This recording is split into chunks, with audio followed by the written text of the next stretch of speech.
Hi everyone, this is Yashasvi Chaturvedi, your moderator for today. And today we're going to discuss about breast cancer with Dr. Subuhi Jafar. And we'll just wait for her to join in. And thank you so much for joining everyone. Let me just take her.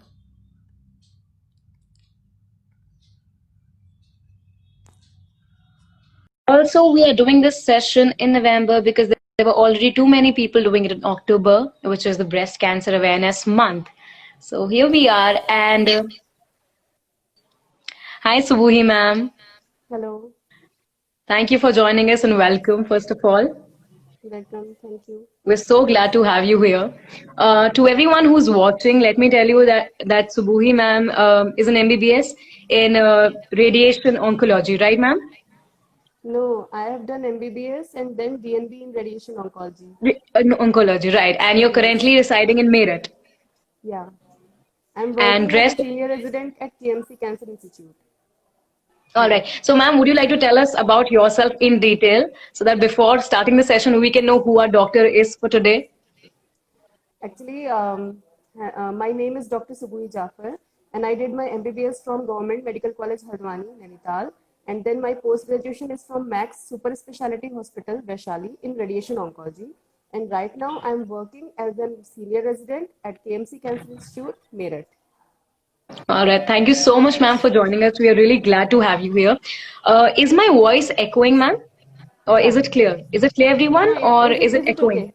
Is it okay? It's okay It is okay. Yeah, alright it's तो okay. Ma'am सबसे पहले breast cancer के बारे में जैसे event है breast cancer के ऊपर स्टार्ट करने से पहले अगर हम ले मैन की लैंग्वेज में किसी को समझाना चाहें कि ब्रेस्ट कैंसर होता क्या है तो सबसे सिंपल भाषा में हम कैसे बता सकते हैं कि क्या चीज है breast cancer Like breast cancer, if we define, then breast cancer is the cancer of breast cells.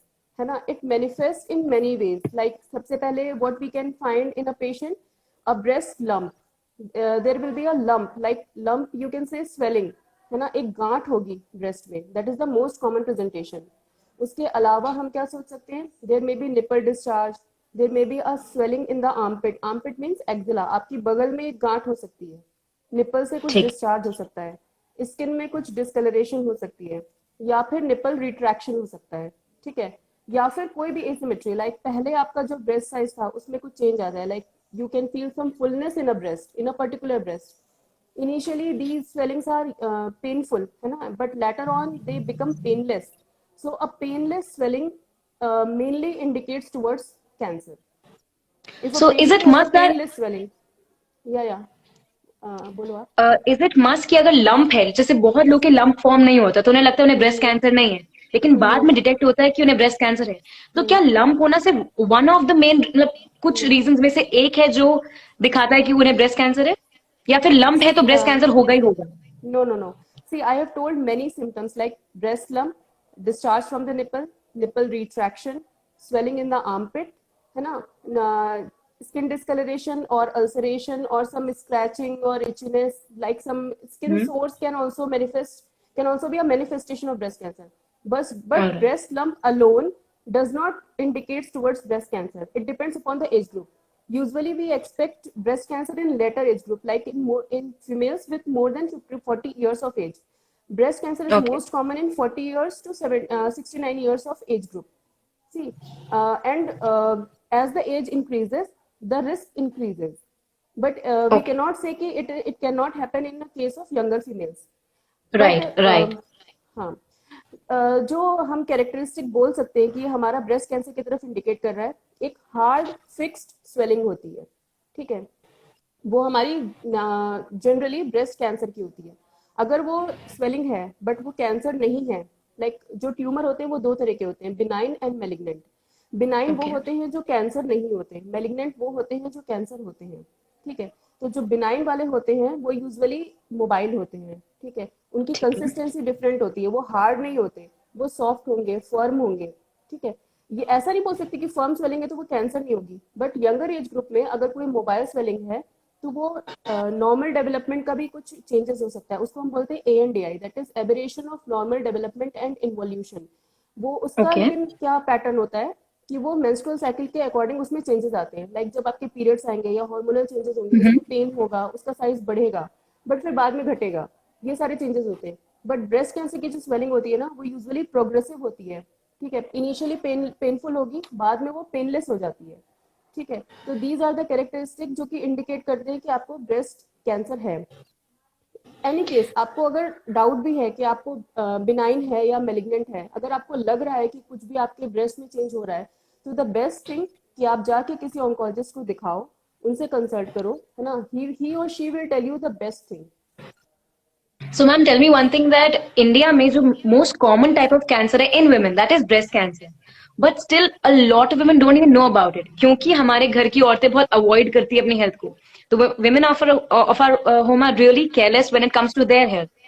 You know, they care Actually, they much are more about their not, spouse, their kids. Yes. हाँ, they are not mainly careless, है ना। We cannot say that they are careless. Actually, they feel Okay. shy in discussing about their breast or cervix or some private parts, That है could be ना। one reason too. That Right. is the main reason कि वो नहीं बोल पाती कि मेरे breast में मुझे ये प्रॉब्लम हो रही है। उनको लगता है ओ, मेरे घर में और जो सीनियर्स हैं या जो मेरे बच्चे हैं वो क्या सोचेंगे, Right. मैं ब्रेस्ट के बारे में ऐसे डिस्कस कर रही हूँ।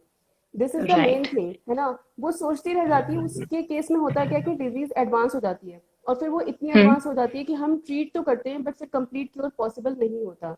Like So ma'am, what early are the stage. main risk factors? Like what are the main causes जिनसे जिससे ये ब्रेस्ट कैंसर होता है? जैसे बहुत से लोग कहते हैं आपके जेनेटिक्स, बट जरूरी नहीं है। ऐसा बहुत बार देखा गया है कि लोगों की फैमिली हिस्ट्री में नहीं है किसी को ब्रेस्ट कैंसर, पर उन्हें है। तो ऐसे कितने और कौन से मेजर रीजंस हैं जिनसे लोगों को ब्रेस्ट कैंसर हो सकता है? First of all, being a female is the most common risk factor of getting a breast cancer, ठीक है। Female right. जेंडर जो है वो खुद में ही अपना एक बहुत बड़ा रिस्क फैक्टर है कि वो ब्रेस्ट कैंसर आपको होगा। The second most common thing is age, है ना। एज ग्रुप जो मोस्ट कॉमन इन्वॉल्व होती है, that is 40 to 69 years of age group, वो सबसे ज्यादा रिस्क पे होती है। एंड आफ्टर 80 ईयर्स कुछ स्टडीज हैं जो बोलती है कि आपका ब्रेस्ट कैंसर का रिस्क डिक्लाइन होता है, बट आफ्टर 80 ईयर्स कितने लोग जिंदा रहेंगे वो तो बात की बात है ना। तो जो most common age group affected होती है, that is 40 to 69 years of age group, है ना। एंड देन नली पैरिटी, लाइक नली पैरिटी मीन्स आपका कोई भी इशू नहीं है। इशू मीन्स चिल्ड्रन, है ना। You don't have any children, that is the third most common reason. Then early menarche, menarche is the time when you attain your menstrual cycle, when you start having your menstrual cycle. Okay. And late menopause, late menopause means when आपकी menstrual cycle stop होती है। So ये nulliparity, early menarche, late menopause, ये तीनों चीजें किस चीज को इंडिकेट करती है? जब हमारा हार्मोनल लेवल ज्यादा है। देखो होता क्या है, जब कोई फीमेल प्रेग्नेंट होती है उस टाइम पे उसको मेंस्ट्रुअल साइकिल नहीं होते, मतलब उसका हार्मोनल राइट। पैटर्न डिफरेंट होता है। She is only on progesterone, उस टाइम पे ईस्ट्रोजन नहीं बनता उतना ज्यादा, ठीक है। बट जब आपके कोई बेबी नहीं है, मीन्स आप प्रेग्नेंट नहीं हुए, आपका मेंस्ट्रुअल साइकिल जल्दी स्टार्ट हुआ, देर में खत्म हुआ, मतलब आपके पास हार्मोनल लेवल बहुत ज्यादा है ना। तो that is another reason to of getting breast cancer. Then the other risk factor is personal history. Means if a female had breast cancer in the past, then she is at more risk of getting another breast cancer. That Then is reoccurrence then of the cancer. no, not Okay. only reoccurrence. Na, Okay. reoccurrence is a different thing, and getting another breast cancer is a different thing. Like पहले आपको right breast Okay. में था, you got treated, complete response आ गया, आप clear हो गए, then आपके contralateral breast में आ गया, ठीक है, that is a different Okay. thing. Then comes family history. Family history का ये फंडा होता है कि उसमें होते हैं फर्स्ट डिग्री रिलेटिव और second degree relative. First degree relative होते हैं लाइक कोई भी फीमेल है, उसकी मदर, उसकी सिस्टर और उसकी बेटी, ये उसके फर्स्ट डिग्री रिलेटिव में आते हैं, ठीक है। Right. अगर इनमें से किसी को भी ब्रेस्ट कैंसर है तो उस फीमेल को ब्रेस्ट कैंसर होने का चांस नॉर्मल पॉपुलेशन के कंपैरिजन में 2.5 टाइम्स ज्यादा होता है। ज्यादा होता है। हाँ, और अगर किसी के सेकेंड डिग्री रिलेटिव मीन्स बुआ, है ना, बुआ हो गई या फिर दादी हो गई, नानी हो गई, अगर इनको है ब्रेस्ट कैंसर तो उस फीमेल को ब्रेस्ट कैंसर होने का चांस 1.5 गुना होता है, मतलब 1.5 times of the general population, ठीक है। ये फैमिली Okay. हिस्ट्री का इम्पैक्ट होता है। And if a female, genetics में आप पूछ रहे थे ना, जेनेटिक्स में ये होता है कि देर आर सम जीन्स जिसको हम बोलते हैं BRCA, BRCA1, BRCA2. These are the most common genes that are involved in breast cancer. Although the genetic breast cancer are very less, that is 10%, approximately 10% of all the breast cancer. ठीक है? Okay. But out of those 10%, 65 to 70% is due to BRCA1 and rest is because of BRCA2. ठीक है। सो BRCA का impact ये होता है कि उस केस में हमें क्या देखना होता है, फैमिली हिस्ट्री। लाइक हम ब्रैका को कैसे आइडेंटिफाई करते हैं, young female ma'am with sorry high to breast. Interrupt you, but जो हमारे व्यूअर्स देख रहे हैं, अगर उनको हम बताएं BRCA1 और BRCA2 क्या है, मतलब what are these they terms? Are genes, they are tumour suppressor okay, genes. ठीक है, okay, they don't allow a tumour to grow, है ना। ओके। बट अगर इन जीन्स में कुछ म्यूटेशन हो जाता है, लाइक उनमें कुछ चेंज हो हम्म, जाता है, तो फिर वो ट्यूमर को हम्म, ग्रो करने के लिए सप्रेस नहीं कर पाते, उनका एक्शन खत्म हो जाता है। ठीक है, ठीक है, तो ये जो जो ब्रैका पॉजिटिव होते हैं, उनमें क्या पॉसिबिलिटी होती है कि उनको यंग एज में ब्रेस्ट कैंसर हो हम्म, सकता है। ठीक है, ठीक है, तो उस केस में हम कैसे आइडेंटिफाई करेंगे कि कोई पेशेंट ब्रैका पॉजिटिव हो सकता है। एक तो उसकी फैमिली हिस्ट्री हो ब्रेस्ट कैंसर की। फैमिली हिस्ट्री कैसी हो कि फर्स्ट डिग्री रिलेटिव हो जिसको लेस देन 50 ईयर्स की एज में ब्रेस्ट कैंसर डायग्नोज हुआ हो। ठीक है, हम्म, या फिर दो सेकेंड डिग्री रिलेटिव जिनको ब्रेस्ट कैंसर डायग्नोज हुआ 60 ईयर्स से कम की एज में, या फिर history of male breast cancer हो उस हम्म, फैमिली में, देन वी थिंक कि वो ब्रैका पॉजिटिव होंगे। But that is a rare thing, है ना। You ask for genetics, that's why I told all these right, things. Right. हाँ, the other causes are alcohol intake and smoking. Okay ma'am, एक these are बात the बताइए, जो main सबसे बड़ा causes. Risk factor है, जैसे आप बता रहे हो जीन्स हो गया, अल्कोहल, स्मोकिंग, कौन सा ऐसा कॉज जो सबसे ज्यादा रिस्पॉन्सिबल है ब्रेस्ट कैंसर के लिए? मतलब एक ऐसी चीज जो कहते हैं जिसको आप करोगे तो आपको ब्रेस्ट कैंसर होने के सबसे हाईएस्ट पॉसिबल रिस्क है। Being a female is the That's it. most common risk factor. Yeah, also tell me one the thing, दैट बहुत से जगह हम लोग ने पढ़ा है कि स्मोकिंग और ड्रिंकिंग से ब्रेस्ट कैंसर पे ज्यादा मतलब आपको हो सकता है, तो इसके हम्म, परसेंटेज ज्यादा है? मतलब अगर कोई इंसान कंज्यूम करता है और वो इतना ज्यादा कंज्यूम नहीं करता, तो क्या वो भी रिस्क पे है? देखो। मतलब a person who takes it occasionally, वो भी रिस्क पे उतना ही हम्म, है जितना एक। हाँ। देखो, होता क्या है ना कि अगर कोई लेडी है, मतलब वो फीमेल है, hmm, she is at risk of getting breast cancer. उसके हम्म, अलावा अगर वो अलग से स्मोकिंग एंड अल्कोहल ले रही है ना, तो she hmm, is at more risk of getting a breast cancer, है ना। अब उसमें ओके, क्या होता है कि अगर आप डेली 160 ml से ज्यादा लेते हो, ठीक है, डेली आप इतना ले रहे हो, या फिर आप ठीक है, ओकेजनली ले रहे हो बट आप हैवी ड्रिंक करो, तो वो क्यूमुलेटिव हम्म, डोज उतनी बन जाती है ना। क्यूमुलेटिव ओके, डोज वो होती है कि आप कितना थोड़ा थोड़ा ले रहे हो, वो इकट्ठा होकर कितना हो रहा है। लाइक किसी ने रोज रोज राइट, 160 ml पिया और आपने एक दिन बैठ के 500 ml पी लिया, है ना।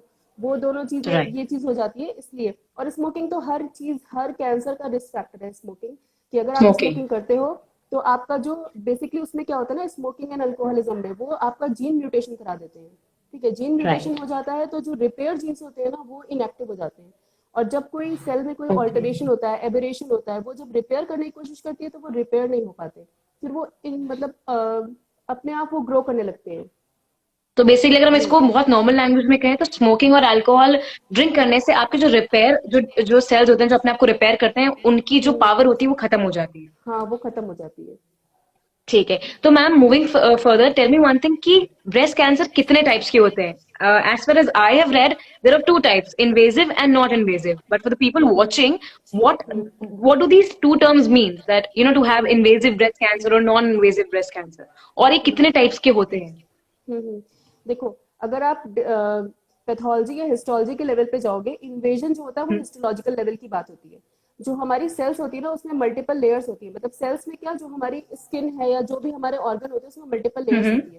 तो there is a thing known as basement membrane. ठीक है, अगर कोई ट्यूमर हमारे बेसमेंट मेम्ब्रेन को क्रॉस नहीं करता, then we call it as a non invasive cancer, non invasive okay, disease, है ना। एंड अगर वो हम्म, क्रॉस करता है then it is an invasive one. ठीक है, इन्वेजिव वाले में हमारे तीन तरह के होते हैं, ductal carcinoma in situ, lobular carcinoma in situ and Paget's disease. Now जो हमारी टीएनएम की स्टेजिंग एनसीसीएन गाइडलाइंस होती हैं, जो हमारे ये सारे कैंसर की गाइडलाइंस को बनाती हैं, उन्होंने लॉबुलर कार्सिनोमा इन सीटू को निकाल दिया है। बट अभी भी ये है कि लॉबुलर कार्सिनोमा इन सीटू एक टाइप है नॉन इन्वेजिव का। ठीक है, उसमें बेसिकली क्या होता है ना, लॉबुलर कार्सिनोमा इन सीटू वो कार्सिनोमा होता है जो कि देखो, ब्रेस्ट में हमारी डक्टल सेल्स होती है, लॉबुलर सेल्स होती है, एडिपोज टिश्यू होते हैं, ये हमारे मेन मेन मोटे मोटे सेल्स होते हैं। तो जो हम्म, डक्टल से राइज हुआ वो डक्टल कार्सिनोमा इन सीटू, जो हम्म, लॉबुलर से राइज हुआ वो लॉबुलर कार्सिनोमा इन सीटू, और तीसरी एक होती है term that is Piaget's disease. Piaget's disease जो होती है ना, उसका प्रेजेंटेशन ऐसा होता है कि लगता है कि स्किन में कुछ एलर्जी हो गई है। ठीक है, ठीक है, लेकिन हाँ, बट आपको कभी भी अगर आपकी निपल में कुछ भी प्रॉब्लम है, लाइक एलर्जिक रिएक्शन जैसा कुछ दिख रहा है, उसमें खुजली हो रही हम्म, है, तो उसको कभी इग्नोर मत करो। वो हो सकता है कि वो पेजेट्स डिजीज हो। पेजेट्स डिजीज जो होता है वो non invasive form of cancer होता है। अच्छा, बहुत ये से लोग उनके ब्रेस्ट में अगर इचिंग हो रही है तो बहुत से लोग इसे इग्नोर कर देते हैं, हाँ बहुत से ऐसा लोग इसे नहीं। पुअर हाइजीन कंसिडर करके या खुद से अपने आप को समझा के कुछ भी हाँ। ना, मैंने बहुत लोग को देखा है कि लोग ब्रेस्ट को ट्रीट करने के लिए अगर कोई एलर्जी हो हम्म रहा है, इन्फेक्शन हो रहा है, हम्म तो उस पर नारियल तेल लगा लेते हैं। हम्म। सब घर के देखो ये नुस्खे तो ट्राई करते हैं। पेजेट्स डिजीज जो होता है मेनली हमारा निपल एरियोला कॉम्प्लेक्स पे इन्वॉल्व होता ठीक। है मेनली, है ना। उसके अलावा भी अगर ब्रेस्ट के किसी और पार्ट में भी खुजली हो रही है, तो खुजली जो हम्म। होती है वो पार्ट हो सकता है कि अंदर कोई लंप हो, अंदर कोई कैंसर हो जो कि आपके स्किन को इन्वॉल्व कर रहा है, इसलिए आपको इतनी इचिंग हो रही हो। So okay. आपको ध्यान देना है, अगर कुछ भी ऐसा एबनॉर्मल है जो कि आपको लग रहा है कि ये नहीं होना चाहिए, तो हम्म। फर्स्ट थिंग आप जाके किसी ऑन्कोलॉजिस्ट को मिलो। बट एटलीस्ट मतलब अगर ऑन्कोलॉजिस्ट को अवेलेबल नहीं है तो सर्जन को तो जाके मिल ही लो, है ना। ही और शी विल टेल यू कि क्या करना है। Ma'am tell me one thing कि ये जो हम आप कह रहे हो कि ऑन्कोलॉजिस्ट को जाके देखें, तो पहली बात, जब किसी को ब्रेस्ट कैंसर होता है, if that person is to शाय और नॉट टू श्योर हम्म कि उसे ब्रेस्ट कैंसर है, हम्म तो क्या तब भी वो ऑन्कोलॉजिस्ट के पास जाए, या हाँ फिर एक normal surety. Checkup self examination से मतलब उसे पता लग सकता है, या फिर मतलब जैसे दो चीजें, या तो एक सेल्फ एग्जामिनेशन तो वो तो हमें घर पे करना चाहिए टाइम टू टाइम, क्या हम्म। हमें एनुअली भी एक बार मतलब एक बार, आप कितना बताते हैं कि एक औरत को एनुअली एक डॉक्टर के हम्म। पास जाके नॉर्मल चेकअप कराना चाहिए when it comes to breast cancer? See, जो आप पूछ रहे हो that is known as screening, ठीक है। Screening okay. हम बोलते हैं कि जिसमें हम 40 इयर्स ऑफ एज के बाद हर फीमेल को ये एडवाइस करते हैं कि आप at least annually, annually means yearly, आपको एक बार हम्म। एक मैमोग्राम कराना है एंड किसी ठीक। क्लिनिशियन से अपना एग्जामिनेशन कराना है, ठीक है। ये आपका ओके। एनुअल ट्रीटमेंट हो, एनुअल पार्ट हो गया स्क्रीनिंग का। एंड हम्म। आपको सेल्फ ब्रेस्ट एग्जामिनेशन करना है मंथली। और वो आप कैसे करोगे, लाइक अगर कोई फीमेल है जो कि जिसको अभी मेंस्ट्रुअल साइकिल्स आते हैं, ठीक है, शी इज हम्म। मेंस्ट्रुएटिंग, तो आपको just after completion of your menstruation करना है। लाइक अगर आपका आज डे 1 पे स्टार्ट हुआ पीरियड, हम्म। तो डे 7 पे आप कर सकते हो, ठीक है, सेल्फ ब्रेस्ट ठीक है। एग्जामिनेशन। और अगर कोई पोस्ट मेनोपॉजल फीमेल है, मतलब अब उसको मेंसेस नहीं आते, तो वो मंथ की कोई भी एक डेट फिक्स कर ले, like first day of the month, या फिर अपनी बर्थ डेट जो उसको याद रहे कि वो मंथ में एक बार उसको सेल्फ ब्रेस्ट एग्जामिनेशन करना है। मैम क्या बता सकते हैं सेल्फ ब्रेस्ट एग्जामिनेशन का सबसे मतलब जो मोस्ट ऑथेंटिक वे है वो क्या है, मतलब एक औरत कैसे चेक करे, क्योंकि hmm online on web there are so many things available कि एक औरत बहुत हम्म कंफ्यूज हो जाती है कि क्या सही हम्म तरीका है सेल्फ हम्म एग्जामिनेशन का। हम्म। देखो, these are the three fingers that has to be used during self breast examination, and you have to use okay. the pulp of your fingers। और इसको ठीक पोक है। नहीं करना है, कभी भी ब्रेस्ट के अंदर ऐसे पोक नहीं करना है। जब भी आपको करना है तो वो आराम से इससे टच करना है, ठीक है। आपको ठीक है। कैसे करना है, पहले तो आप लेट जाओ, है ना। सबसे पहले आप हम्म। सरफेस पे, किसी फ्लैट सरफेस पे लेट जाओ। आपको राइट ब्रेस्ट ओके। एग्जामिन करना है, तो आप राइट शोल्डर के नीचे एक पिलो रखो, ठीक है। Hmm. Then use your left hand, फिर किसी भी एक पॉइंट से स्टार्ट करो ब्रेस्ट को पाल्पेट करना। पाल्पेट करना मतलब ऐसे ऐसे करके छूना, ठीक है। सर्कुलर फिर मूवमेंट में। सर्कुलर मूवमेंट में, कभी भी पोक नहीं ठीक करना है। है, सर्कुलर मूवमेंट में सॉफ्ट टच में देखना है, ठीक है। और हम्म। एक पॉइंट से स्टार्ट करके पूरा राउंड होते हुए सेम पॉइंट पे वापस आना है, सो दैट कि कोई एरिया मिस नहीं होना चाहिए। इसी तरह आपको ठीक है। लेफ्ट साइड का आपको चेक करना है। फिर आप खड़े हो जाओ, खड़े होके मिरर के सामने देखो, दोबारा आप एग्जामिन करो, सेम सेम पूरा प्रोसीजर हम्म। रिपीट करना है। फिर अपने हम्म। हाथ कंधे के ऊपर ले जाने हैं और देखना है कि कुछ निपल में कुछ चेंज हो रहा है, या फिर कोई लंप हम्म। प्रोमिनेंट हो रहा है, ठीक है, या निपल रिट्रैक्शन हो रहा है। फिर अपने हाथों ठीक को है। हिप्स पे रख के प्रेस करना है, ठीक है। फिर देखना है कि कोई लंप प्रोमिनेंट तो नहीं हो रहा, हमें कोई स्वेलिंग तो नहीं दिख रही। फिर उसके बाद अपनी एक्जिला, एक्जिला मीन्स आपका बगल वाला पार्ट, आर्मपिट, हम्म। इसमें भी इसी तरह पाल्पेट करके देखना है कि कोई स्वेलिंग, पाल्पेट कोई स्वेलिंग हमें फील तो नहीं हो रही, कोई लंप तो नहीं फील हो रहा। उसके बाद फिर आपको अपने निपल्स को प्रेस करके देखना है कि कोई डिस्चार्ज तो नहीं आ रहा। जैसे क्या होता है कि ब्रेस्ट कैंसर के केस में बहुत बार ब्लड आता है निपल से, या फिर ग्रीन कलर का ओके। डिस्चार्ज आता है, या फिर येलो डिस्चार्ज आता है, तो आपको वो ध्यान देना है कि कोई डिस्चार्ज तो नहीं आ रहा, या फिर पहले जैसे आपके ब्रेस्ट थे उसकी पोजीशन में कोई चेंज तो नहीं हो गया, या निपल अंदर की तरफ रिट्रैक्ट तो नहीं हो गए। ये सारी राइट। चीजें होती है जो आपको सेल्फ ब्रेस्ट एग्जामिनेशन में देखनी होती है।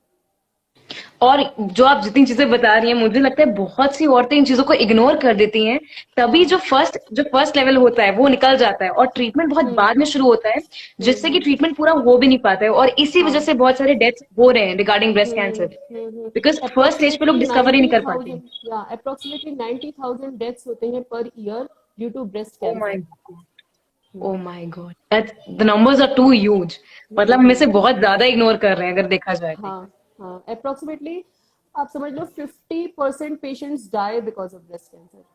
क्योंकि वो एडवांस ठीक है। स्टेज में आते हैं। तो मैम टेल मी तो वन थिंग कि अगर जैसे हम डॉक्टर के पास गए, ठीक है, जैसे अभी आपने हम्म बताया कि बहुत लोग घर पे ही बहुत शाय होते हैं पूछने में या बताने में कि मुझे मेरे हम्म ब्रेस्ट में कोई दिक्कत है। तो हम्म एक बार वो डॉक्टर के पास चले गए, तो ऐसी हम्म कौन सी चीजें हैं जो डॉक्टर को उन्हें बतानी चाहिए? या मतलब बहुत सी फीमेल्स होती हैं जो मेल्स गायने के पास जाने में या मेल जो ऑन्कोलॉजिस्ट उनके पास जाने में थोड़ा घबराएंगी। तो अगर फीमेल हम्म के पास जाए तो ऐसे कौन से इंपॉर्टेंट क्वेश्चंस है जो हर औरत को अपने ऑन्कोलॉजिस्ट से पूछना चाहिए? See first of all they should ask कि मैम और सर मुझे क्या सिम्टम्स हो जो मुझे ये सोचना चाहिए कि मुझे ब्रेस्ट कैंसर है। सबसे पहले तो उन्हें ये पता होना हम्म। चाहिए कि क्या चीजें इंडिकेट करती हैं कि ब्रेस्ट कैंसर है। जैसे सिम्टम्स हो गए सारे जो हमने पहले डिस्कस किए कि लंप है या स्किन में राइट। कुछ चेंज है या निपल डिस्चार्ज है, निपल रिट्रैक्शन है, साइज में कुछ चेंज है, आर्मपिट में कोई लंप है।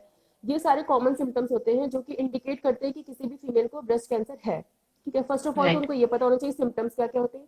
देन उनको ये पता होना चाहिए कि अगर ब्रेस्ट कैंसर डायग्नोज हो गया तो क्या क्या पॉसिबिलिटी है, स्टेज वाइज क्या क्या मैनेजमेंट अवेलेबल है। अगर अर्ली हम्म। स्टेज में डायग्नोज होता है उसके क्या फायदे हैं, लेट स्टेज में डायग्नोज होता है उसके क्या नुकसान है।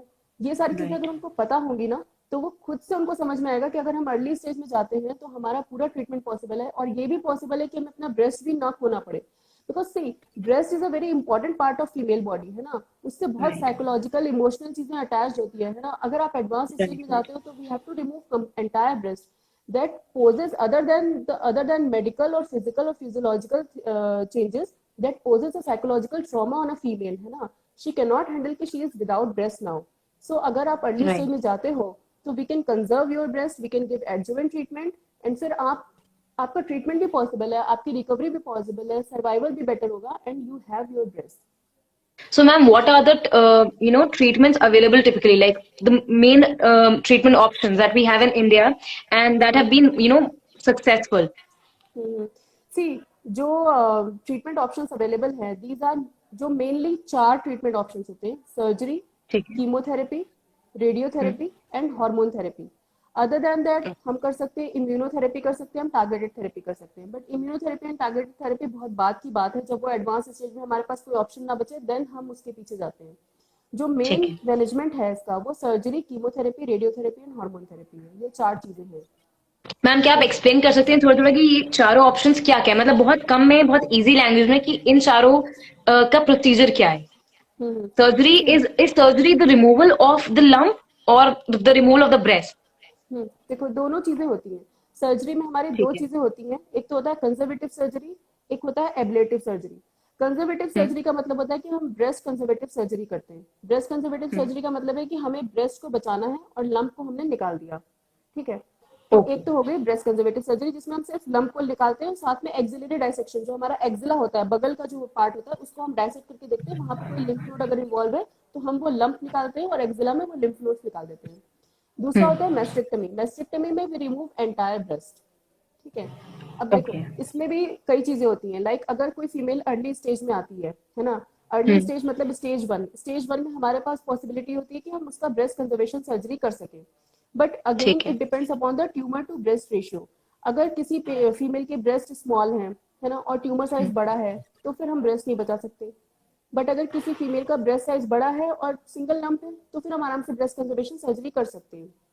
बट ब्रेस्ट कंजर्वेशन सर्जरी के बाद क्या होता है ना कि दोनों ब्रेस्ट में हमारा साइज का डिफरेंस हो जाता है।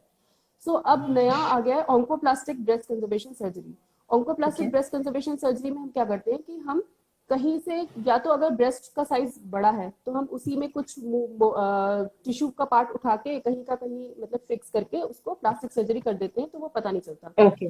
बट अगर किसी पेशेंट का ब्रेस्ट साइज छोटा है और हमें ब्रेस्ट कंजर्वेशन सर्जरी, जिसको हम शॉर्ट में बीसीएस कहते हैं, अगर हमें बीसीएस हम्म। करना है ब्रेस्ट कंजर्वेशन सर्जरी तो हम कहीं और हम्म। किसी और मसल का फ्लैप लेके हम यहाँ पे लगा देते हैं। ब्रेस्ट रिकंस्ट्रक्शन हो जाता है। ठीक है, the okay. Other thing in surgery is mastectomy in which we have to remove the entire breast. ये होता है सर्जरी। ठीक है। देन सेकेंड पार्ट आता है हमारा कीमोथेरेपी। कीमोथेरेपी क्या होती है? हम्म। हमारी जो मेडिसिन होती है जो हम इंजेक्टेबल फॉर्म में देते हैं। ठीक है, उसका ठीक भी है। अपना तरीका होता है कि शुरू में हर 21-21 दिन पे हमारी 4 साइकिल लगती है। देन फिर हम 12 साइकिल लगाते हैं वीकली कीमोथेरेपी के।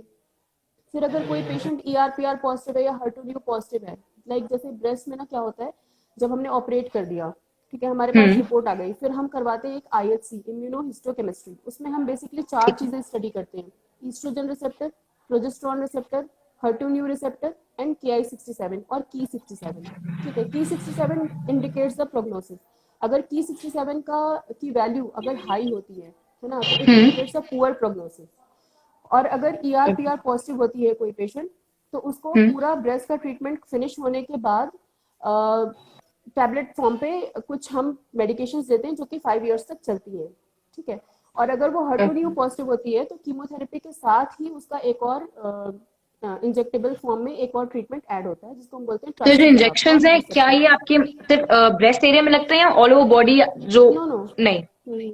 इसमें क्या होता है ना, हम पेरीफेरी में, जैसे आप कभी भी गए होंगे हॉस्पिटल में, तो आपको एक पेरीफेरी में IV लाइन लगा के उससे आपको ड्रिप लगाते हैं, तो वो ड्रिप के फॉर्म में राइट, चलता है। ओके, वो ड्रिप के ऑलराइट, फॉर्म ऑलराइट। में। ठीक है। और मैम इन सब में क्या जो कॉस्ट होता है, बिकॉज बहुत से रूरल एरियाज में भी ब्रेस्ट कैंसर का परसेंटेज बहुत ज्यादा है, तो क्या मतलब इसकी जो कॉस्टिंग है पूरी, सबसे कम खर्चे में अगर ब्रेस्ट कैंसर को ट्रीट करना है तो इन चारों ऑप्शंस में से कौन सा ऐसा ऑप्शन है जो मतलब सबसे फीजिबल भी है और सक्सेसफुल भी है? See these are all the treatment options, but एक फीमेल अगर उसको ब्रेस्ट कैंसर है तो उसे ये सारी चीजें लेनी है। लाइक सबसे पहले जो हमारा मोस्ट कॉमन, अगर देखो कोई पेशेंट, देखो बहुत सारी स्टेजेस होती है ब्रेस्ट कैंसर की, स्टेज 1, 2, 3, 4। ठीक है, स्टेज 4 तो हमारी अलग चीज हो गई, जब कैंसर पूरी बॉडी में फैल गया।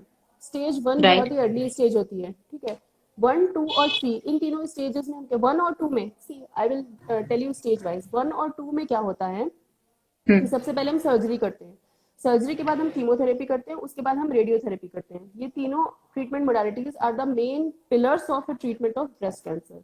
ठीक है, ये ओके। तीनों हमें करना है। स्टेज 3 में अगर कोई पेशेंट आती है तो फिर हम सबसे पहले कीमोथेरेपी करते हैं, देन सर्जरी करते हैं, देन रेडियोथेरेपी करते हैं। Again we have to use all the modalities. Stage 4 में क्या होता है, अगर कोई पेशेंट आती है then we go for chemotherapy, और जहाँ पे उसको मेटास्टेसिस है, मेटास्टेसिस मतलब बॉडी में जहाँ इन्वॉल्वमेंट हो गया है, लाइक अगर बोन में इन्वॉल्वमेंट हो गया है, पेशेंट को बहुत पेन है, तो हम वहाँ की रेडियोथेरेपी करते हैं। तब सर्जरी का रोल नहीं रहता। बट मोटा मोटा आप ये मान लो कि ये तीनों चीजें हमें करनी है। कोई भी ब्रेस्ट कैंसर का पेशेंट आता है तो ये तीनों चीजें हमें करनी है। और कॉस्ट का आप ये कह लो तो कॉस्ट बहुत ज्यादा नहीं होता। जैसे अगर आप सर्जरी का देख लो तो 30-40,000 और 50,000 है ना, सर्जरी का कॉस्ट हो गया। कीमो का एक बार अगर आप कीमो लगवाते हो उसका कॉस्ट अंडर 10,000 होता है। ठीक है, इफ यू ठीक है। टेक 6 और 8 साइकिल्स तो फिर आप मोटा मोटा मान लो 60 कि to 80,000। 80,000, हाँ 80,000 1 लाख में हो जाता है। देन फिर रेडियोथेरेपी की बात आती है तो अगेन इट्स 1.2 lakhs ओनली। सो बहुत ज्यादा कॉस्टली नहीं होता है ट्रीटमेंट, है ना।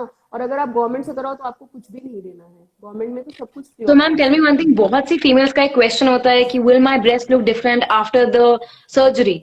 तो ये जो ब्रेस्ट रिकंस्ट्रक्शन है, ये क्या जो नई टर्म आई, मतलब you know that's breast reconstruction, so is it the same as you told us कि पार्ट लेके जो हम टिश्यू वापस लगा देते हैं, is it the same thing?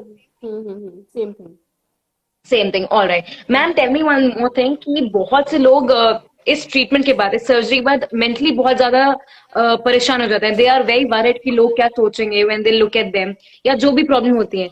तो पहली बात, ट्रीटमेंट्स के बाद साइड इफेक्ट्स क्या है, major side effects after post surgery, that is post surgery, और जो ये साइड इफेक्ट्स होंगे इनको कोई इंसान कैसे मैनेज करे, वो भी जो इससे जा रहा है उसके फैमिली मेंबर्स भी, क्या क्या प्रिकॉशंस ध्यान में रखने हैं उस इंसान के लिए जो अभी अभी सर्जरी से गुजरा है, and you know a person जो साइड इफेक्ट्स है post surgery, these two things. See, the most important side effect other than infection or any personal hygiene, the most important side effect is अगर आपका mastectomy हुआ है, मतलब अगर आपने पूरा ब्रेस्ट रिमूव करवाया है तो आपके पास ब्रेस्ट नहीं है, ये सबसे बड़ा मेंटल ट्रॉमा होता है। ठीक है, किसी भी फीमेल के लिए। तो अब क्या ऑप्शंस अवेलेबल हैं कि प्रोस्थेटिक ब्रा आती है। ठीक है, ब्रा के अंदर ठीक है। वो जैसा वो पर्सनलाइज्ड होता है। लाइक जो प्रोस्थेटिक ब्रा अवेलेबल कराते हैं वो क्या करते हैं, आपका जो ब्रेस्ट अभी प्रेजेंट है, जो प्रिजर्व है, उसका साइज वो ले लेते हैं। उसके अकॉर्डिंग वो आपके लिए ब्रा बनाते हैं, जिसमें जो ब्रेस्ट आपका नहीं है वहां पे वो ब्रा के अंदर ही एक प्रोस्थेसिस रख देते हैं। तो जब आप वो पहनते हो तो बाहर से कुछ भी पता नहीं चलता, है ना। सारी चीजें आपकी वैसी ही रहती है, बस आपको पता है कि आपने प्रोस्थेटिक ब्रा पहना है। ठीक है, तो सर्जरी का मोस्ट कॉमन ये साइड इफेक्ट, अगर आप ब्रेस्ट कंजर्वेशन सर्जरी करा रहे हो तब तो आपके पास ब्रेस्ट है, ऐसा कोई प्रॉब्लम नहीं है। बट अगर आपने मेस्टेक्टमी कराया है then you can go for prosthetic bra.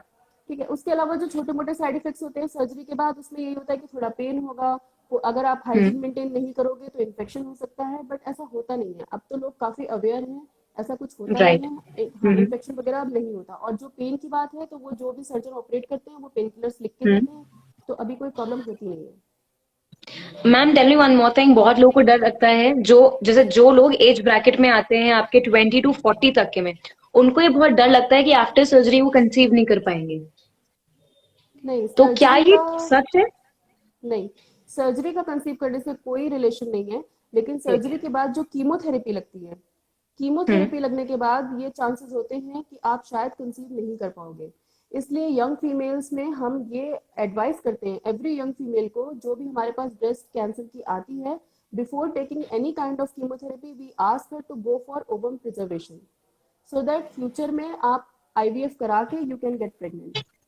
Because okay, जो दैट इज। साइड हाँ, जो साइड इफेक्ट आता है कीमोथेरेपी का, वो ओवरीज पे आता है ना। ऐसा जरूरी नहीं कि 100% केसेस में आपको ओव्यूलेशन बंद हो जाएगा, ठीक है, ऐसा जरूरी नहीं है, बट ऐसा हो सकता है। तो हम चांस नहीं लेते, हम पहले से ही पेशेंट को बोल देते हैं कि आपको अपना ओवम प्रिजर्वेशन कराना है, सो दैट फ्यूचर में आपको कोई प्रॉब्लम ना हो। ठीक है। मैम वन मोर थिंग कि इवन दो कि ब्रेस्ट कैंसर मेल्स में बहुत ज्यादा कॉमन नहीं है, बट हाल फिलहाल में सुनने को आ रहा है कि इसमें भी परसेंटेज में कुछ मतलब कुछ बड़ा है ये percentage when it comes to male breast cancer. तो हाँ, मतलब मेल्स के लिए क्या आप एडवाइस देना चाहेंगे, आप उनसे कहना चाहेंगे जो देख रहे हैं मेल्स, उनके लिए भी? See male breast cancer is really really very rare kind of thing, है ना। It happens hmm. In less than 1% of the population, है ना। Okay. But males who are at risk will include those who are more addicted for smoking or alcohol, or those who have a family history. Like I told you that BRCA1 and BRCA2, है ना, BRCA2 is more commonly associated with male breast cancer, that gene right. mutation। हाँ, बस ये होता है, बाकी mails में वैसे कोई रिस्क फैक्टर नहीं है।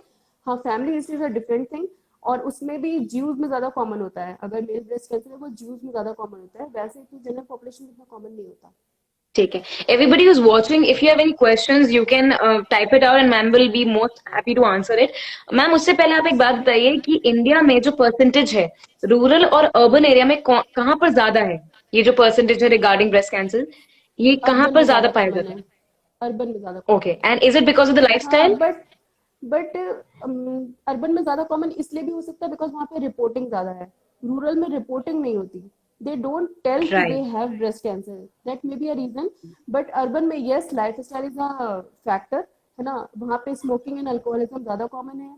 Then there is another risk factor, that is stress, है ना। If you take stress and okay. है ना, if you are post menopausal, that is you are not having any menses, है ना, you are done with your menses, you know, you have achieved menopause, and in that case if you are fat, you have a high BMI, then you are at risk of getting a breast cancer. Ma'am, there's this question. One question came about the precautions to be taken. Yes. What about that, Abeha? Hmm. Okay. What Precaution. precautions should one take, to not be prone to breast cancer? Hmm. One can avoid the risk factors, है ना, like smoking, alcoholism. Then if a female who has a family history, है ना, she can Hmm. get an annual breast cancer screening.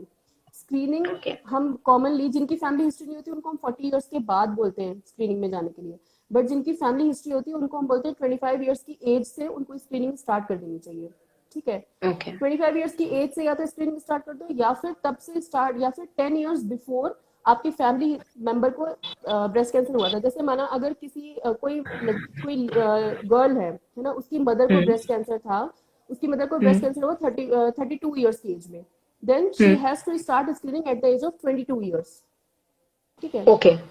हाँ, Hmm. तो whichever is earlier means either age of 25 years और either age 10 years younger than the person who got the breast cancer, उसमें से जो भी Right. पहले आएगा आपको तब से स्क्रीनिंग स्टार्ट करनी है। दूसरी चीज ये होती है कि जब आपकी एज 40 इयर्स के ऊपर है, देन आपको एक्सरे Hmm. मेमोग्राफी करानी है। अगर आपकी एज 40 इयर्स के नीचे है तो आपको यूएसजी मेमोग्राफी करानी है, ठीक है, दैट इज इन द दोनों में क्या डिफरेंस। डिफरेंस है मैम, और ये दोनों क्या होते हैं, वो बता सकती हैं? सी मेमोग्राफी, मेमो का मतलब होता है ब्रेस्ट, ग्राफी का मतलब Yes. होता है आप उसकी फिल्म ले रहे हो, है ना। मेमोग्राफी ये हो गई। Yes. USG is ultrasonography and X-ray mammography is by X-ray, है ना। ये दोनों मोडालिटीज होती हैं, डिफरेंट मोडालिटीज। क्योंकि क्या होता है कि जो ओल्डर फीमेल्स होती हैं उनकी ब्रेस्ट डेंस होते हैं, तो उस टाइम पे हमें एक्सरे मेमोग्राफी में हमें क्लियर पिक्चर मिलती है। जो यंगर फीमेल्स Okay. होती हैं उसमें हमें अल्ट्रासाउंड मेमोग्राफी में क्लियर पिक्चर मिलती है। तो इस तरह से हम डिसाइड करते हैं कि यंगर फीमेल्स में हमें यूएसजी मेमोग्राफी करानी है एंड ओल्डर फीमेल्स में हमें एक्सरे मेमोग्राफी करानी है, but Ma'am, there's pattern also वही this. रहता है। Okay, there's this question. My friend's mother is suffering from breast cancer and pain is brutal. He's my bro. We're glad. Okay, well, all right. Thank you. Just a second.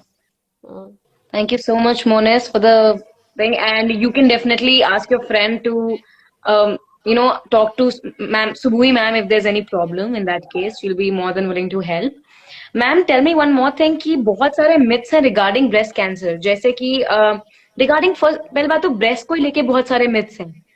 For example, a lot of people say that if you wear a bra, you will get breast cancer, ये right? Myth है, ऐसा कुछ नहीं है, ऐसा So, कुछ भी नहीं है। ma'am, can you tell the audience कि wearing a bra or not wearing it is a choice and it has nothing to do with the breast? Can you just explain it to them? सी, आप ब्रा पहनो, आप ब्रा नहीं पहनो, है ना, इसका कोई इफेक्ट नहीं होता ब्रेस्ट कैंसर पे। आप रात को सोते टाइम ब्रा पहनो ना पहनो, इसका भी कोई इफेक्ट नहीं होता ब्रेस्ट कैंसर पे। आप अंडरवायर्ड ब्रा पहनो, आप पुशअप ब्रा पहनो, इसका कोई इफेक्ट नहीं होता ब्रेस्ट कैंसर पे। ऐसा कुछ भी नहीं है कि आप जैसे जैसे बहुत कई से लोग जगह कहते मुझे हैं if you पढ़ने, won't wear it, हाँ your breast हाँ will sag. If you wear हाँ it, you will get you will breast get cancer. Breast cancer. हाँ, ऐसा कुछ भी Right. नहीं है, ठीक है। बहुत जगह मैंने लिखा हुआ देखा है कि आप अंडरवायर्ड ब्रा पहनते हो, आप पुशअप ब्रा पहनते हो तो you have a chance of getting a breast cancer. ऐसा कुछ Right. भी नहीं Yes. है, ऐसा नहीं होता Yes. है, ऐसा बिल्कुल Thank भी you नहीं so है। much, ma'am, for हाँ, clearing this एंड कुछ because लोग I have बोलते been हैं, reading it a हाँ lot. हाँ जी. कुछ लोग बोलते हैं कि फीडिंग के बाद कभी कभी ब्रेस्ट में लंप बन जाता है ना। कभी कभी क्या होता है ना, जब आपका डिलीवरी हुई है ना, आप अपने बेबी को फीड करा रहे हो, आप ब्रेस्ट फीडिंग करा ठीक रहे है. हो, समटाइम्स क्या होता है ना कि आपके ब्रेस्ट बहुत एनगॉर्ज हो जाते हैं क्योंकि उसमें मिल्क भर जाता है, ठीक है, that is a different Okay. Thing. But if you feel a lump at that time also, है ना, आपको लग रहा है कि कोई अलग से स्वेलिंग है, दैट इज नॉट पूरा एंटायर ब्रेस्ट को इन्वॉल्व नहीं करिए, कहीं अलग से स्वेलिंग है, तब भी आपको जाके दिखाना है डॉक्टर को ये अलग से स्वेलिंग क्यों हो रही है। सी, उस केस में दो तरह की स्वेलिंग हो सकती है। एक होता है लैक्टेशनल मेस्टाइटिस, ठीक है, जो कि हमारे कॉमनली मिलता है हमें जो लैक्टेटिंग फीमेल्स होती है, जो ब्रेस्ट फीडिंग फीमेल्स होती है, क्योंकि जब बेबी निबल करता है ना, वहाँ पे आपके निपल एरियोला कॉम्प्लेक्स के पास जब वो निबल करता है, समटाइम्स वहाँ पे इन्फेक्शन हो जाता है, तो वो अंदर Okay. मिल्क प्रेजेंट होता है, वो मिल्क के मतलब लैक्टेशनल मेस्टाइटिस और डिफरेंट एंटाइटी, उसमें भी आपको एक लंप मिल सकता है, बट ब्रेस्ट कैंसर में भी आपको लंप मिलता है। सो अगर आपको कोई भी लंप है तो आप जाके फौरन अपने गायनेकोलॉजिस्ट को या फिर ऑन्कोलॉजिस्ट को या सर्जन को आपको मिलना है, उसे इग्नोर नहीं करना ये सोच के कि फीडिंग में तो ऐसा होता है, ऐसा नहीं करना है, ये मुझे बोलना था अलग से। Ma'am tell me one more thing, एक और चीज कि अगर किसी के सिक्रेशन हो रहा है फ्लूइड का from the breast post pregnancy after 10-15 साल और फिर कुछ टाइम होने के बाद बंद हो गया, तो क्या ये भी एक मेजर कॉज हो सकता है क्या इसका? क्या इसको भी तुरंत दिखाना चाहिए? मतलब थोड़े दिन हुआ फिर बंद हो गया, बहुत से लोगों का ऐसा होता है कि थोड़े दिन एलर्जी हुई फिर बंद हो गई, थोड़े दिन सिक्रेशन हुआ बंद हो गया, तो उनको लगता है नॉर्मल हो गया। तो क्या ये नॉर्मल इन्फेक्शन होता है या ये भी कॉज हो सकता है ब्रेस्ट कैंसर का? सी, ये भी एक कॉज हो सकता है, और ब्रेस्ट से जो निपल से जो सिक्रीशन आती है ना, उसका और भी कॉज होता है, लाइक डक्ट एक्टेजिया, जिसमें क्या होता है एक डक्ट में कुछ इन्वॉल्वमेंट हो जाती है जिसकी वजह से उसमें निपल में डिस्चार्ज आना स्टार्ट हो जाता है। डक्ट ठीक है. एक्टेजिया में जो मोस्ट कॉमन कलर होता है निपल डिस्चार्ज का, वो ग्रीन होता है, ठीक है। अगर आपको ग्रीन. ग्रीनिश निपल हाँ, ग्रीन ग्रीन कलर का, अगर आपको ग्रीनिश निपल डिस्चार्ज है तो हो सकता है कि कोई एक डक्ट में प्रॉब्लम हो, तो आप जाओ वो एक डक्ट निकाल देते हैं, ठीक है, उसमें भी आपके ब्रेस्ट में कोई हार्म नहीं होता, वो एक डक्ट निकाल देते हैं, ठीक देन है. विल बी ओके, ठीक है। ब्रेस्ट कैंसर में जो मोस्ट कॉमन निपल डिस्चार्ज होता है ना, वो ब्लड का डिस्चार्ज होता है, मतलब रेड कलर डिस्चार्ज अगर निपल से आ रहा है, that is also a sign of breast cancer. That is breast cancer. हाँ, वो और आपको दिखाना एलर्जी, है आपको। और एलर्जी आपके एरोला के पास होती है कि मतलब ब्रेस्ट पे होती है कि निपल एरिया पे, मतलब कहाँ पर होगी अगर एलर्जी होगी तो? जो एलर्जी अगर पेजर्स डिजीज वाली एलर्जी है तो वो निपल एरियोला कॉम्प्लेक्स में इन्वॉल्व करती है, ठीक है, ठीक यहाँ है. पे तो हो गया पेजर्स डिजीज। बट उसके उसमें भी ये होता है कि अंडरलाइन आपका ब्रेस्ट कैंसर कहीं ना कहीं हो सकता है, ठीक है, आपको उसे भी इग्नोर नहीं करना है। दूसरा, आपके जो सराउंडिंग ब्रेस्ट मतलब निपल एरियोला कॉम्प्लेक्स के आसपास की जो स्किन है उस पर भी आपको एलर्जी हो सकती है, that may also be a sign of breast cancer. Because in stage 4 में क्या होता है ना, स्टेज 4 में जो हमारा कैंसर अंदर पड़ा था, अब उसने स्किन को इन्वॉल्व करना शुरू कर दिया है, तो वो क्या करता है ना, स्किन को रिट्रैक्ट करता है, क्योंकि वो लिम्फेटिक्स को भी इन्वॉल्व करने लगता है, वो स्किन को रिट्रैक्ट करता है, तो फिर उस टाइम पे स्किन में डिम्पलिंग होगी, वहां पे इरिटेशन होगा, रैशेज होंगे, आपको इचिंग हो सकती है, तो दैट में also be a sign of breast cancer. So आपको ma'am ignore can it be कुछ भी नहीं करना पॉसिबल है। कि आपके दोनों ब्रेस्ट में एक ही टाइम पे ब्रेस्ट कैंसर हो सकता है? Is it also possibility? हाँ, इट इज पॉसिबल, एंड ये मोर कॉमन होता है अगर लॉबुलर कार्सिनोमा हो, हाँ, आपने मुझसे एक सवाल और पूछा था कि नॉन इन्वेजिव और इन्वेजिव के टाइप्स क्या क्या होते हैं। Non right. इन्वेजिव तो डिस्कस हुआ, इन्वेजिव वाला रह गया था, ठीक है। हाँ। इन्वेजिव में क्या होता है ना, बहुत सारे टाइप्स होते हैं, लाइक डक्टल होता है, ductal is the most common. उसके अलावा ठीक है। इन्फ्लेमेटरी हो सकता है, लॉबुलर हो सकता है, म्यूसिनस हो सकता है, मेड्युलरी हो सकता है, papillary, cribriform, secretory, squamous, undifferentiated. There are n types of cancer, है ना, but most common is ductal, है ना। दूसरा जो होता है लॉबुलर, है ना, लॉबुलर में ये चांसेस होते हैं कि बाइलैटरल हो सकता है, या फिर आज अगर आपने लॉबुलर का ट्रीटमेंट किया तो कुछ टाइम के बाद इसको कॉन्ट्रालैटरल ब्रेस्ट में कैंसर हो सकता है। तो लॉबुलर कार्सिनोमा जो होता है दैट इज एसोसिएटेड विद बाइलैटरलिटी, ये होता मैम है, बट एक और डक्टल में क्वेश्चन आया, can you just take it? हाँ हाँ हाँ The question is, some young girls have a complaint of secretion of milk after puberty. Is this normal? हाँ। Dr. Nalini एक्चुअली is वो asking मिल्क it. एक्चुअली वो milk नहीं होता, वो कुछ सिक्रीशंस होते हैं, है ना। वो आपका प्यूबर्टी के बाद स्टार्टिंग में जब आपके हार्मोनल चेंजेस होते हैं ना एकदम से, तब वो हो सकता है। बट अगर वो प्रोलॉन्ग है, मतलब वो नहीं रुक रहा है, लाइक अभी आपकी मेंसेस स्टार्ट हुई, और जस्ट 12 और 13 इयर्स ओल्ड गर्ल, आपके हम्म। मेंसेस अभी स्टार्ट हुए, उस टाइम पे हो सकता है कि आपको शुरुआत में ये प्रॉब्लम रहे। बट अगर ये प्रॉब्लम परसिस्ट कर रही है then also you have to go and get a checkup then. Okay. हालांकि मैम, इस एज में बहुत कम चांसेस है, ब्रेस्ट कैंसर होने के चांसेस बहुत कम है इतनी यंग एज में, है टीनेज ना। इयर्स में। हाँ, बहुत कम है, मतलब ऑलमोस्ट निल है। बट फिर भी चांस नहीं लेना चाहिए। अगर परसिस्ट कर रही है कोई भी प्रॉब्लम तो एटलीस्ट अपने गायनेकोलॉजिस्ट को जाके आप मिल लो। अगर कोई हार्मोनल इम्बैलेंस है then also we can treat. और मैम ये मेल ब्रेस्ट कैंसर जो होता है, ये एज ब्रैकेट क्या है? 40 अबव ही या 40 से पहले भी हो हाँ, सकता है? ओल्डर नहीं नहीं, ओल्डर एज ग्रुप बहुत रेयर होता है, और बहुत ओल्डर एज ग्रुप में होता है। हाँ, मैंने एक होता है। केस जरूर देखा था, ही वॉज मतलब मेल्स के अकॉर्डिंग आप बोल सकते हो वो यंग था, he was 50 years old mail, है ना, and he got a breast cancer. Other cases जो मैंने देखी है दे आर मोर देन 70 और 80 ईयर्स ओल्ड, है ना, तो बहुत ही रेयर होता है और बहुत ओल्डर एज ग्रुप में होता है, ऐसा है। मैम अगर आपको कोई पर्सनल एक्सपीरियंस रहा हो ब्रेस्ट कैंसर का, कि उनने गलती की हो या ऐसी कोई गलतियां जो पेशेंट्स अवॉइड कर सकते हैं, जो आपने अपनी इतनी जो आपकी ये रही है हिस्ट्री पूरी, उसमें से आप कुछ शेयर करना चाहेंगी तो? मोस्ट कॉमन गलती तो यही होती है कि लोग एडवांस स्टेज में आते हैं। देखो, 4 स्टेजेस होती हैं, स्टेज 1 2 3 4। स्टेज 1 में अगर कोई पेशेंट हमारे पास आता है तो उसका 5 ईयर सर्वाइवल रेट 98% होता है, ठीक है। अगर ओके। स्टेज 2 में आता है तो उसका 5 ईयर सर्वाइवल रेट 88% होता है। स्टेज 3 में 5 ईयर आते हैं, सर्वाइवल? हाँ, 5 ईयर सर्वाइवल। जब भी कोई भी हम डेटा निकालते हैं ना, जब भी कोई स्टडी होती है, हम किसी भी कैंसर पेशेंट या किसी भी पेशेंट को जब हम स्टडी करते हैं, लाइक अगर कार्डियो का भी कोई पेशेंट है, हम किसी को भी स्टडी करते हैं, तो उसमें जो हम देखते हैं, हम 5 ईयर सर्वाइवल देखते हैं, ठीक है। ठीक है। तो 5 ईयर सर्वाइवल जो होता है वो हमारा स्टेज 1 में 98% होता है, स्टेज 2 में 88% होता है, स्टेज 3 में 52%, और स्टेज 4 में it is less than 10%। Oh so god. Don't wait, है ना, घर पे वेट नहीं करना है। जब भी आपको प्रॉब्लम हो इमीडिएटली आके डॉक्टर से मिलना है। ठीक है, फाइनली मैम बस लास्ट में आपसे मैं पूछना चाहूंगी, आपको ऐसी एडवाइस है जो घर की औरतों को देना चाहेंगे, जो लड़कियों को, उनके हस्बैंड्स को, बेटों को, कि इसके अराउंड जो एक टैबू फॉर्म कर लिया है कि हम्म। ब्रेस्ट कैंसर के बारे में बात करने में लोगों को लगता है बहुत शर्म आती है या लोग अजीब करते हैं, तो can you just give a message to everyone कि ये इसे as a disease, as a बीमारी ट्रीट करें, और इसके अराउंड जो टैबू है उसको ना इतना तवज्जो दें?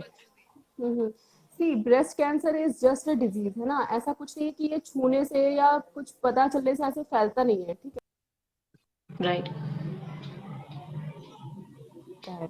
आपकी लाइफ जो सर्वाइवल होता है, 5 ईयर सर्वाइवल, आपकी लॉन्गेविटी, आपकी क्वालिटी ऑफ लाइफ, सब कुछ इंप्रूव हो जाती है अगर आप अर्ली स्टेज में आते हो। सो जैसे ही आपको कोई भी प्रॉब्लम फील हो अपने ब्रेस्ट में, अपने आर्मपिट में, या कुछ भी आपको चेंजेस फील हो, आप इमीडिएटली आके ऑन्कोलॉजिस्ट को मिलो, है ना। अर्ली स्टेज में हमारा बेटर सर्वाइवल है, बेटर आउटकम है, बेटर प्रोग्नोसिस है, हमारे पास बेटर ट्रीटमेंट ऑप्शन है। अगर कोई पेशेंट स्टेज 4 में आता है, हम ट्रीट तो उसको भी करते हैं, ऐसा नहीं कि हम ट्रीट नहीं करते राइट। हैं, बट फिर हाँ, बट राइट। फिर क्या होता है ना, प्रोग्नोसिस खराब होती है, उसका बचना पॉसिबल नहीं होता। हमें शुरू से पता होता है we will lose this patient, ये हमें शुरू से पता होता है। मैम बस एक लास्ट क्वेश्चन हम बस ले लें। सोनल वंदना ने भेजा है कि कैन ब्रेस्ट फीडिंग रिड्यूस और decrease the chances of having breast cancer? Yes, breast feeding reduces the chances of having a breast cancer. Again, क्योंकि जब आप ब्रेस्ट फीड कराते हो अपने बेबी को, देन आपको मेंसेस नहीं आते हैं, that is known as lactational amenorrhea, है ना। अगर मेंसेस नहीं आ रहे हैं तो वो आपके हॉर्मोन्स जो बनने चाहिए थे वो अभी नहीं बन रहे।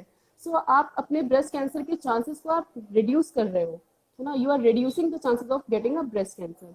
So yes, breastfeeding of course reduces the chances of breast cancer. Actually, she is my friend. She is also a doctor. She is just starting like this only. All right. Okay. Thank you so much, Sonal ma'am, for asking this question. And lastly, thank you Thank so you, much, Vandana. Suhui Thank ma'am. you for joining. Yes, I'm thank you saying so thank much you for for joining, me. everyone. Okay. And Suhui ma'am, thank you so much for doing this with us. It really means a Okay. lot. And thank हमें you. बहुत अच्छा actually लगा. हम भी चाहते हैं कि लोगों में अवेयरनेस फैले सो दैट वो जल्दी आए और ट्रीट होके जाएं, है ना. देखो Definitely. हमारे यहाँ क्या है ना, लगभग लगभग 2 लाख केसेस पर ईयर होते हैं ब्रेस्ट कैंसर के, Oh जिसमें God. से 90,000 डेथ होती है ना. तो ये बहुत ही खराब फिगर है. और मैम ये अप्रोक्सीमेटली तो वी आर बस वो हैं जो लूजिंग. रिपोर्टेड हैं. हाँ, अभी वी आर कितने सारे जो अप्रोक्सीमेटली, अनरिपोर्टेड हैं. हाँ, losing 50% of our patients, है ना. We don't Oh want to, God. है ना. We want everyone to get cured and survive, है ना, and have a better Yes. life. So Thank you जो so भी much, Suhui patients, ma'am. Thank you. And welcome. Thank you so much for giving us your time. I know आप बहुत busy हो but आपने इतना time निकाला और हमसे बात की, इसके लिए thank you so much. And I hope हम लोग इन फ्यूचर फिर से सेशंस करते रहें जिससे और Yes, yes, लोग sure, sure. एजुकेट हो. Yes, yes, yes, So yes. I'm thank you so always much, available ma'am. for Thank that. you for joining, Okay, okay, and okay. hope Bye. everyone enjoyed this session. Okay, okay. Thank you, ma'am.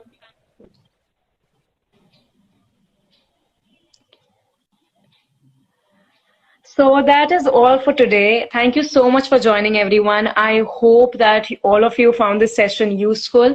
And if you did, I'll save it on the IGTV and please share it with your friends. Show it to your mothers, sisters, and everyone around.